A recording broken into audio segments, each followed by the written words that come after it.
श्रोते हो नमस्कार. आता आपण ऐकणार आहात पुणे जिल्ह्याचं वार्तापत्र. आढाव्याच्या काळात पुणे जिल्ह्यातील हवामान संमिश्र राहिलं. अधूनमधून थंडीचा कडाका होता, परंतु वातावरणामुळे किमान तापमानात वाढ होऊन थंडीचा प्रभाव कमी झाला.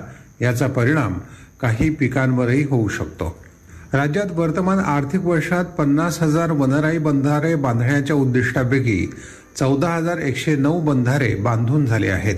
या बंधाऱ्याद्वारे सुमारे 1,00,000 हेक्टरवरील रब्बी पिकं, भाजीपाला, फळबागा, फुलशेतीला पाणी उपलब्ध होणार आहे.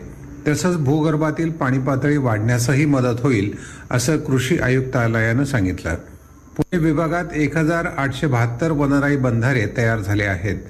जिल्ह्यातील कृषी अधिकारी, कर्मचारी, शाळा महाविद्यालयातील विद्यार्थी, सेवाभावी संस्था, महिला बचत गट, लोकप्रतिनिधींच्या सहभागानं ही मोहीम सुरू असल्याचं पुणे कृषी आयुक्तालयाचे संचालक रफिक नाईकवाडी यांनी सांगितलं. पशुधन अर्थव्यवस्थेत बदल करण्याचं उद्दिष्ट साध्य करण्यासाठी पिंपरी चिंचवड इथं उद्योजकता विकास परिषद आयोजित करण्यात आली.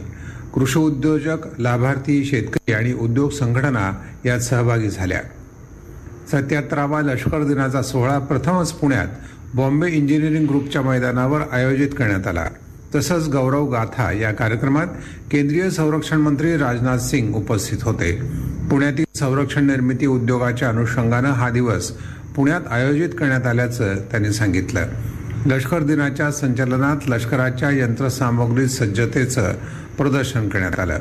विविध पथकांच्या सहभागानं हा सोहळा अतिशय दिमाखात पार पडला. पुण्यात गेल्या वर्षभरात मृत व्यक्तींच्या 70 अवयवदानाची नोंद झाली असल्याची माहिती पुणे विभागीय प्रत्यारोपण समन्वय समितीनं दिली. पुणे परिमंडळात एकंदर 181 अवयवांचं प्रत्यारोपण करण्यात आल्याचं समितीच्या समन्वयक आरती गोखले यांनी सांगितलं. संस्थेच्या स्थापनेपासून ग्रीन कॉरिडॉर सारखे उपक्रम राबवले जातात, त्यामुळं अवयवांची जलद वाहतूक शक्य होते. समितीद्वारे अवयव प्रत्यारोपणाच्या प्रयत्नांमध्ये सातत्यानं नवनवीन संशोधन करत नागरिकांच्या हिताचा विचार केला आहे. रक्ताचा तुटवडा असताना दुसऱ्या राज्यात रक्ताचा साठा पाठवल्याबद्दल अन्न आणि औषध प्रशासनानं पुणे विभागातील एका रक्तपेढीचा परवाना रद्द केला आहे. एप्रिल ते नोव्हेंबर दरम्यान पुणे विभागातल्या 81 रक्तपेढ्यांची विशेष मोहिमेद्वारे तपासणी करण्यात आली. 29 रक्तपेढ्यांचे परवाने निलंबित केले, तर 32 रक्तपेढ्यांना कारणं दाखवा नोटिसा बजावल्या आहेत, अशी माहिती अन्न आणि औषध प्रशासनाचे पुणे विभागाचे सहाय्यक आयुक्त गिरीश हुकरे यांनी दिली. भारतीय वैद्यकीय संघटनेच्या पुणे शाखेला 2023-24 साठी राष्ट्रीय स्तरावर सर्वोत्कृष्ट घोषित करण्यात आलं.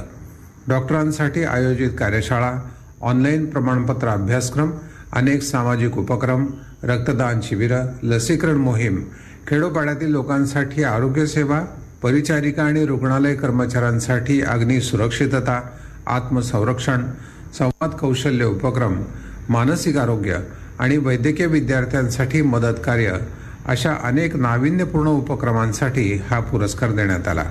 डॉक्टरांचं राज्यस्तरीय मराठी साहित्य संमेलन आणि राज्यस्तरीय हॉस्पिकॉन परिषद असे वेगळे उपक्रमही या शाखेनं राबवले आहेत.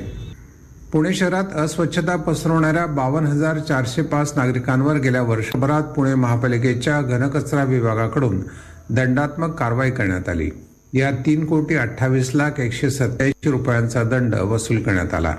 गेल्या 3 वर्षातील ही सर्वाधिक दंड वसुली आणि कारवाईची संख्या आहे, अशी माहिती महापालिकेच्या घनकचरा विभागाचे प्रमुख संदीप कदम यांनी दिली.